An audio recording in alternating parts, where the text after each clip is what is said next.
Cutex on എയറിലേക്ക് സ്വാഗതം. അപ്പോൾ നമ്മൾ നമ്മുടെ പാർട്ട് 2 വീഡിയോയിൽ ചെയ്ത പോലെ തൊട്ട് മുന്നത്തെ വീഡിയോയിൽ ചെയ്തപ്പോൾ 2 പേരെ കടലിൽ കൊണ്ട് ഇറക്കി വിട്ടായിരുന്നു. രക്ഷപ്പെടണമെങ്കിൽ രക്ഷപ്പെട്ടാളാൻ പറഞ്ഞ് ഇറക്കി വിട്ടാണ്. നീന്തി രക്ഷപ്പെടുമോ കരയിൽ കയറുമെന്ന് എനിക്കറിയില്ല. അപ്പോൾ രക്ഷപ്പെട്ടാൽ നമുക്ക് വഴിയിലെവിടെയും വെച്ച് കാണാം. അപ്പം നമുക്കെന്തായാലും ബാക്കി ദുബായ് ക്രിക്കിൻ്റെ യാത്ര തുടരാം. Okay.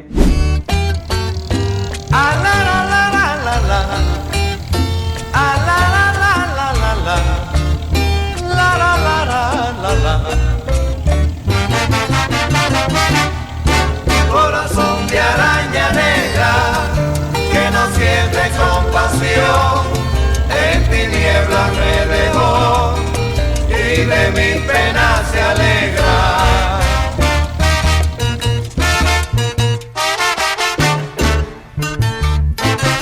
Algún día tú amarás y sabrás lo que es dolor cuando entregue el corazón y te paguen con traición.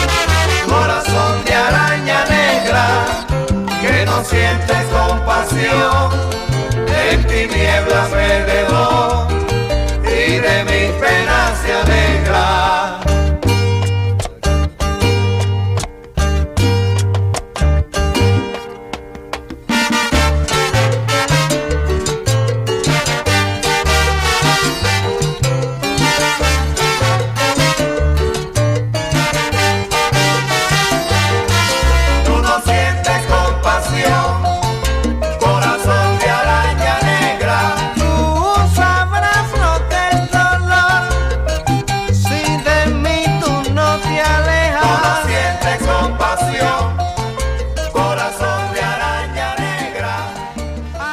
Hello, നമ്മളീ കാണുന്നത് അൽ മക്തൂം ബ്രിഡ്ജാണ്.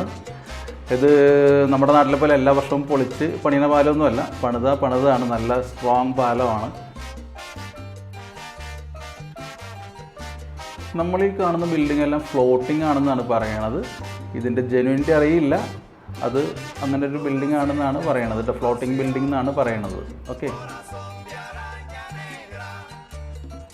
ഇതെല്ലാം ശരിക്കും നോക്കി കണ്ടോ. ചിലപ്പോൾ കറണ്ട് പോകണമെന്ന് വെച്ചാൽ ചിലപ്പോൾ 10 വർഷത്തിനിടയ്ക്ക് ഒരു ദിവസം ചിലപ്പോൾ 5 മിനിറ്റ് ആയിരിക്കും കറണ്ട് പോകണത്. അതുകൊണ്ട് ശരിക്കും നോക്കി കണ്ടോ.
ഹലോ, അപ്പോൾ നമ്മളിപ്പോൾ കണ്ടത് ദുബായ് ദുബായിലേക്കുള്ള ക്രീക്കിൻ്റെ ഇടയ്ക്കുള്ള കുറച്ച് കാഴ്ചകളാണ് ഉള്ളത്. അടുത്തൊരു എപ്പിസോഡിൽ നമുക്ക് ദുബായിലെ വേറൊരു കുറച്ച് ഭാഗങ്ങളിലേക്ക് കിടക്കാം. അപ്പോൾ ഈ എപ്പിസോഡിലൂടെ വൈൻഡപ്പ് ചെയ്യാണ്. See you, bye by.